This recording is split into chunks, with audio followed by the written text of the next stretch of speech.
Welcome to your movement library. This is your kneeling hip flexor stretch.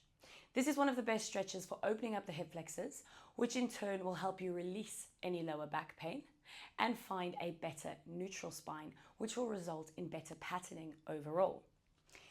I like to refer to the stretch as the proposal knee stretch because you have one knee down and one foot forward. Now, when you get into this position, it is everyone's inclination to push into that stretch. And yes, you'll probably feel a little bit of tension somewhere, but it's definitely not the most effective or the safest way to do it.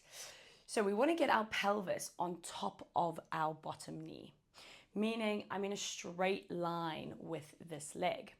I then want to make sure that my heel is just in front of my knee, not too close because then I'll have nowhere to go, just in front of my knee.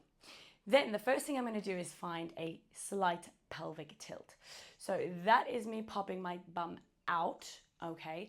And this is me tucking my tailbone underneath me. The moment I do that, you'll see that my glute had to engage, which is excellent because by engaging the glute, I open up the hip flexor. Immediately, once I've found that position, I'm going to think about my rib cage. Inhale, I'm going to exhale, I'm going to close my rib cage, okay? So this area is short and this is getting a chance to lengthen.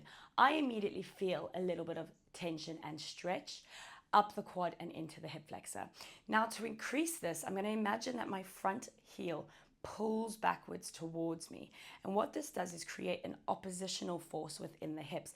And it really turns the stretch from a passive stretch into an active stretch, which is a lot more effective in adults. So while I'm here, I'm in this active stretch, I'm actually working quite hard and I can definitely feel that area. But now I feel like I've opened up a little bit more and I can add. So I'm going to take the same arm as the leg that's down. I'm going to take it up and I'm going to reach it up, creating a little bit more tension here in the side of the body.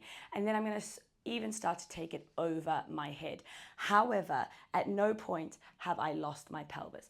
The moment you lose that pelvis, you lose that stretch. You create slack within the hip flexor and we are no longer under tension.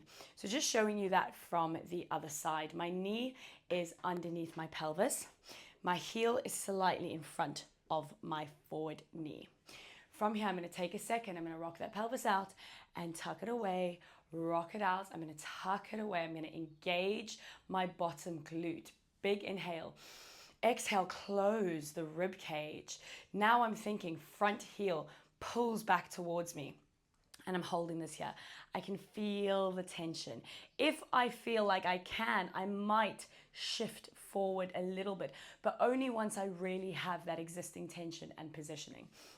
And then of course, if I wanted to, or if I could, I'd send that arm up. I might even start to take it over as long as I am not losing the shape and the positioning of my pelvis.